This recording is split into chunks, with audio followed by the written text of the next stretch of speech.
Hey guys, welcome back to my monster analysis series, Behind the Design. This week I am covering the Kadachi pair who are new to the series, premiering in Monster Hunter World and Monster Hunter World Iceborne. They both have a lot going for them in their designs, and I think they blend very well to make an absolutely adorable species. So let's dive into the animal inspirations of the Tobi-Kadachi and Viper Tobi-Kadachi. First we'll take a look at Tobi-Kadachi. As Viper Tobi is a subspecies, so there will be differences, but overall a lot of the same inspirations. The names of the monsters almost always correlate to the creature very tightly. The first part, Tobi, or Tobu, comes from the Japanese word for jumping, with the second part, Kadachi, stemming from an ancient Japanese word for snake with a hidden meaning of thunder. The overall body shape is that of a four-legged lizard with a wide, flat, leaf-shaped tail. There is fur running the length of the back and tail, with spikes sticking out. It has a snake-shaped head and eyes to match. Its claws are hooked, which allow for it to climb trees. And this climbing ability facilitates the use of another physical, albeit hidden attribute, which is its membranes along the legs. This is direct inspiration from flying squirrels who have membranes in the same spot.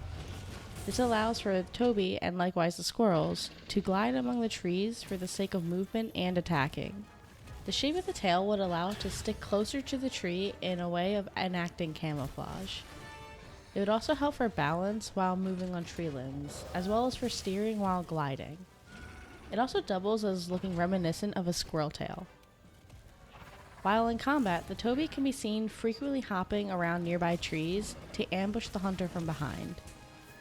The Ecology Guide book entry describes it as a fanged wyvern that flies among the trees of the ancient forest.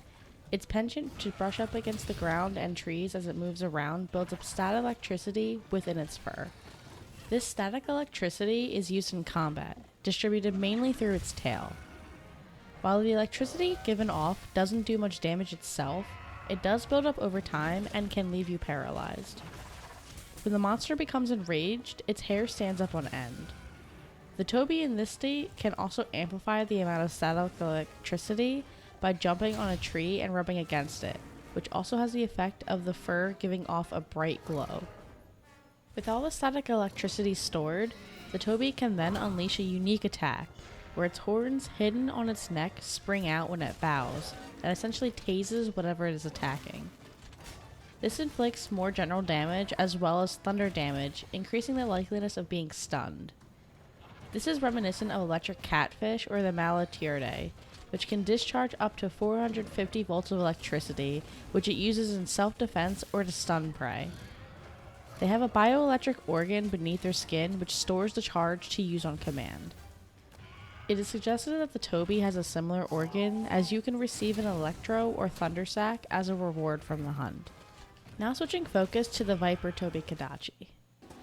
I'd like to have a look, but...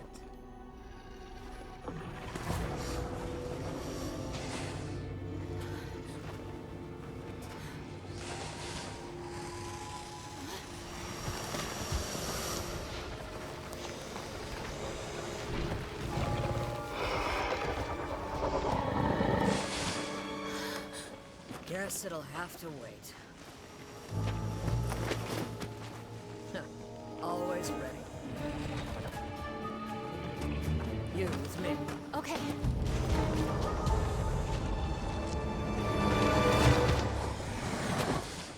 It looks almost identical to the regular Tobi, but there are some differences visually.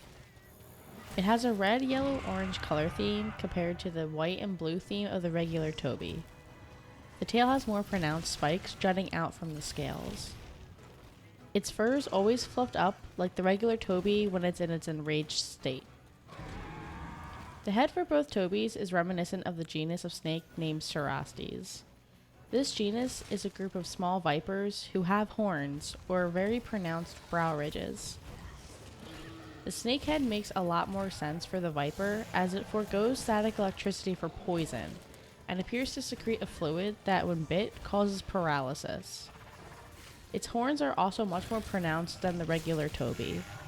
The poison comes from the spikes sticking out on the tail and deals a more potent type of poison damage called noxious poison.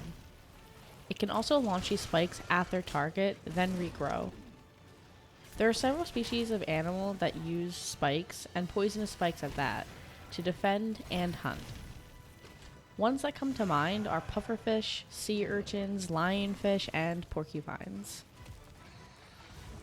Its behavior in combat is vastly different from the Tobi-Kadachi. The Viper is much more agile than the regular one.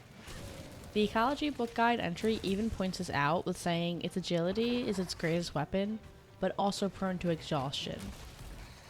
It leans into the ambush mentality a lot stronger, as a lot of its tactics involve positioning itself behind the target.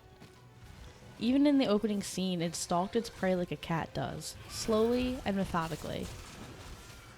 The Viper is also adapted to life in the dimly lit caves in the Hoarfrost Reach. In both the opening scene and in battle, its eyes glow. This is due to a layer called the tapetum lucidum in the eyes of animals like cats, dogs, and other nocturnal creatures. It sits just behind the retina and reflects light back onto the retina. So the retina misses any light at first, the tapetum will reflect it back through the retina again, allowing for better sight. Looking at the guide entry again, it says that the Viper can glide without using trees. This can be seen in combat, but is something that doesn't seem plausible, and is purely a game mechanic, as gliding is more of a controlled falling. Animals start from high places, then can control the rate of falling to allow for more horizontal movement.